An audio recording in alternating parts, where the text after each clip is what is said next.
จากสิพาท่านผู้ชมล้อเบิงตามท้องถนนอยู่ในใจกลางนครหลวงเวียงจันทน์ในวันพักผ่อนแบบนี้เนาะเจ้าในมื้อวันเสาร์เจ้าท่านผู้ชมนี่ภาพบรรยากาศอยู่ที่ถนนคูเวียงเนาะเจ้ามาตอนนี้ก็ถือว่าแออัดสมควรเด้เพราะว่าถนนคูเวียงนี่ก็เป็นถนนเส้นหนึ่งที่ว่าบ่กว้างบ่ใหญ่พอปานใดแต่ก็พอสามารถไปได้อยู่เนาะส่วนกันอยู่ แต่ถ้าหากว่ายามใดมีการจอดรถข้างทางทั้งสองเบื้องนะยามนั้นก็ถือว่าเจอความยุ่งยากโลดเพราะว่ามันไปยากมายากเบื้องซ้ายมือก็มีแต่โครงการเจ้าท่านผู้ชมเกิดขึ้นอย่างหลวงหลายแต่ว่าน่าเสียดายเนาะหลายคนที่บ่เข้าใจถ้ามีหยังปลูกสร้างขึ้นมาก็ว่าแต่ของจีนสิเป็นเมืองจีนจังซั่นจังซี่เนาะเจ้าท่านผู้ชมถ้าหากว่าบ่มีความเข้าใจเกี่ยวกับเรื่องนั้นก็แน่นอนเฮาก็จะรับรู้แต่เรื่องแบบนั้น แต่แอดมินในนามที่ว่าเป็น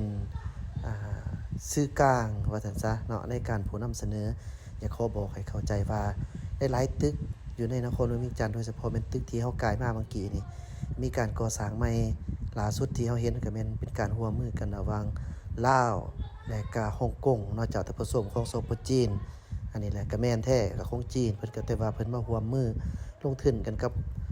ประเทศลาวเฮายกตัวอย่างคือตึก สูงๆหันเนาะก็แม่นตอนดินอยู่หันก็แม่นตอนดินของทางกระทรวงป้องกันความสงบเพิ่นแต่ว่าเพิ่นเองก็ได้มีการร่วมมือกับนักธุรกิจฮ่องกงก็ร่วมกันสมมุติว่ามีการสร้างเป็นธุรกิจเกิดขึ้นได้ๆก็จะเข้าทั้งสองเนาะเข้าทั้งฮ่องกงแน่เข้าทั้งอ่าตำรวจแน่ว่าสิประมาณนี้เจ้าท่านผู้ชมบ่แม่นของผู้ใดผู้หนึ่งมาเอาไปแล้วก็เป็นของเขาอยู่หันมันบ่แม่นแบบนั้นนะเจ้า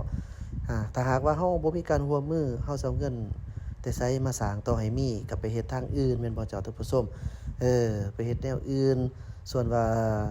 อันน่ะเงินที่เขาเจ้าบ่ลงทุนนี่มันก็เป็นเงินเขาเจ้ามาลงปึ๊บสร้างก็สร้างอยู่ประเทศลาวของเฮาเนาะเจ้าท่านผู้ชมจุดดีก็มีสามารถสร้างเวียกเฮ็ดงานทำอิหยังต่างๆขึ้นเฮ็ดให้นครหลวงมีสีสันมันบ่แม่นว่าบ่มีประโยชน์มันมีประโยชน์เด้อเจ้า บัดนี้มาเว้าเรื่องเกี่ยวกับเวียกเกษตรนี่ก็การร่วมมือกันระหว่างบริษัทของกลุ่มกิตติพงศ์กรุ๊ปอยู่ในประเทศลาวเฮานี่ของคนลาวก็ร่วมมือกับจีนประมาณนั้นเจ้าหลายๆบ่อนชาวท่านผู้ชมคันสิเว้ามาแอดมินก็จะได้สิว่าไปแทนมันบ่แม่นเนาะคือราชวงศ์วานดาวิสตาจังซี่ก็เป็นการร่วมมือกันระหว่างกระทรวงป้องกันประเทศกับทาง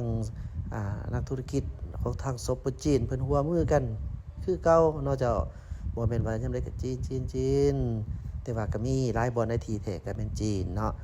แม่นเพิ่นลงมือก่อสร้างเองก็มีสัมปทานตอนดินมาก่อสร้างก็มีมันต้องเว้าจังซี่เจ้าท่านผู้ชมอันบ่แม่นว่าแต่อยู่ที่ประเทศเฮาสิมีแต่คนจีนเขาจะมาอยู่มาสร้างมาสานี่แอดมินเบิ่งนี่มันน้อยเด้อนี่เจ้ายังน้อยเออตามความเป็นจริงแล้วอยู่ต่างประเทศนี่แฮงหลายเจ้า บ่อยากออกสื่อประเทศเนาะครับรู้กันดีเบิดอาเซียนเฮานี่แหละมีไผแหน่กล้าปฏิเสธว่าบ่มีจีนไปลงทุนไปสร้างไปสาหั้นเขาไปสร้างตึกคอนโดมิเนียมเขาไปสร้างโรงแรมเออไปสร้างอิหยังต่างๆพื้นฐานโครงสร้างใส่อยู่ในหั้นก็แม่นมีส่วนใหญ่คือกันเจ้า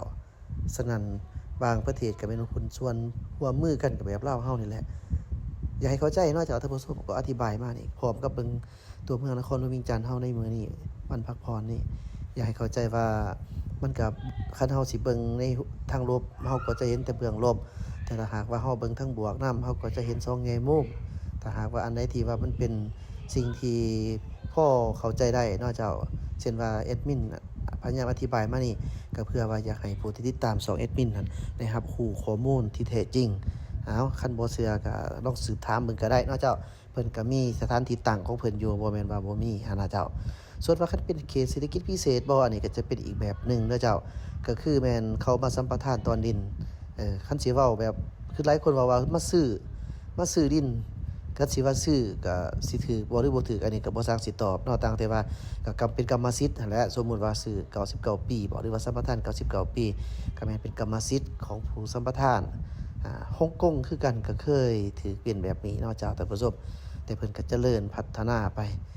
ย้ำอีกเทื่อหนึ่งบ้านเมืองเฮาถ้าหากว่าบ่มีการลงทุนบ่มีการให้นักธุรกิจต่างประเทศเขามาลงทุนมาก่อสร้างอันนั้นอันนี้นี่ว่าความจริงเนี่ยเฮาก็จะพัฒนาไปได้ในระยะหนึ่งแบบหนึ่ง นาะต่างแต่ว่าเรื่องอันตึกรางบ้านซองโครงการอิหยังต่างๆมันก็จะเกิดช้าบางบริษัทนี่เขาเจ้ามาลงทุนอยู่บ้านเฮาแล้วนี่นะเจ้าท่านผู้ชมเพิ่นก็ได้มีการช่วยอากรช่วยสาหลายๆแห่ง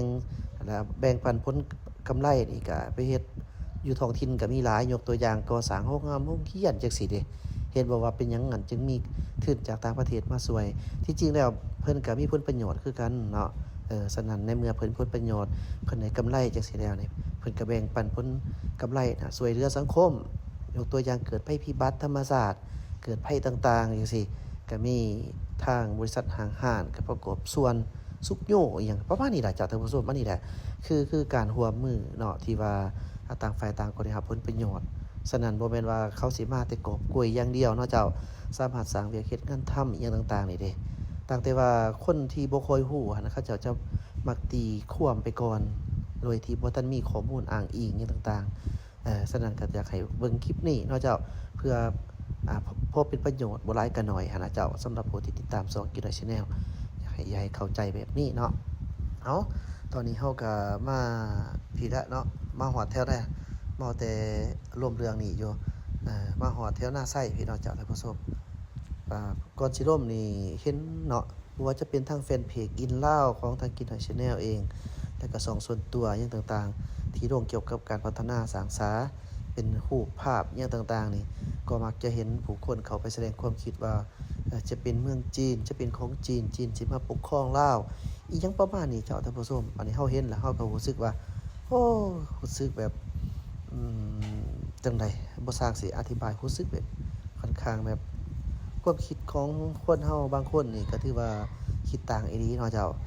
ฉะนั้นถ้าหากว่ามีข้อมูลชัดเจนหยังก็พอเว้าได้ก็โอเคหั้นนะเจ้าแต่ว่านี่มันแบบบ่รู้อิหยังแล้วก็เฮาเว้าไปก่อนอิหยังประมาณนั้นเจ้าเอ้าก็หวังว่าคงจะพอเป็นประโยชน์เนาะเจ้าท่านผู้ชมตอนนี้เฮาก็มาฮอดแถววงเวียนถาดหลวงแล้วเจ้าขอบเขตแถวนี้ก็เบาบางยานพาหนะนี่จะมีหลายบางท้องถิ่นพุ่นแหละเสาร์อาทิตย์ขึ้นอยากเห็นแท้ๆผู้คนก็อยู่พุ่นน่ะอยู่ห้วยน้ำลำธารเนาะบางเวียงเมืองเฟืองอิหยังประมาณนี้เจ้ามันบ่ไกลเด้พอขี่รถไปบึดเดียวหนึงก็แม่นฮอดอันนี้นะ